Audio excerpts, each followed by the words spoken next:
State juvenile detention facilities are so overcrowded, some of those who committed crimes as minors might get moved to adult prisons. The state tried doing that last year, but a judge ruled it violated state law. Olympia Bureau Chief Drew Mickelson found out there is a bill at the Capitol right now to make that move legal. Drew.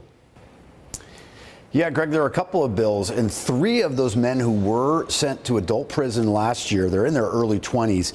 They were just temporarily moved there. They spoke to legislators saying that allowing these future transfers would be a bad idea, and the men ended up violating a state policy to get their voices heard.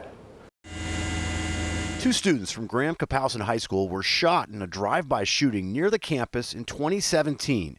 The shooter, 16-year-old Ronald Ackerson. I'm now 23, and I'm scheduled to get my bachelor's degree this June 2025. Under state law, Ackerson is supposed to remain at Green Hill School in Lewis County until he's 25, when he'll be moved to an adult facility to serve the rest of his sentence. He says Green Hill has been good for him. Seeing the state believing in my development to become the collegiate scholar and welder I am today, I felt a sense of direction. Green Hill is built to house 180 young men, but the population's been well over that for a year.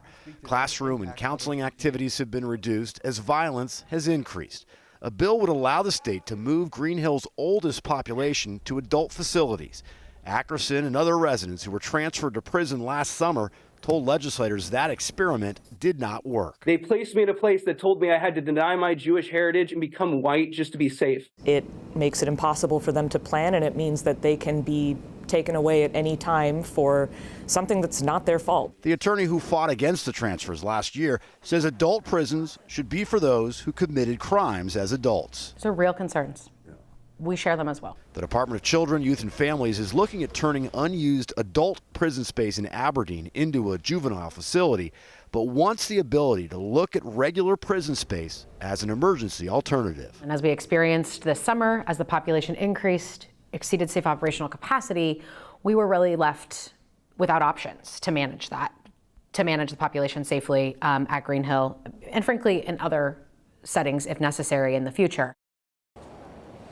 The 3 young men who testified violated a state policy by not letting the agency that runs Green Hill know that they were going to be making that testimony public in front of the legislators. They did not get in any trouble, but the agency has decided to remind everybody at Green Hill they need that prior permission. Those young men told their lawyer they had never heard of that policy before. Greg? Drew, quick question about the law. If it does change and it does allow for transfers, who are we talking about them sending? I assume it's not minors.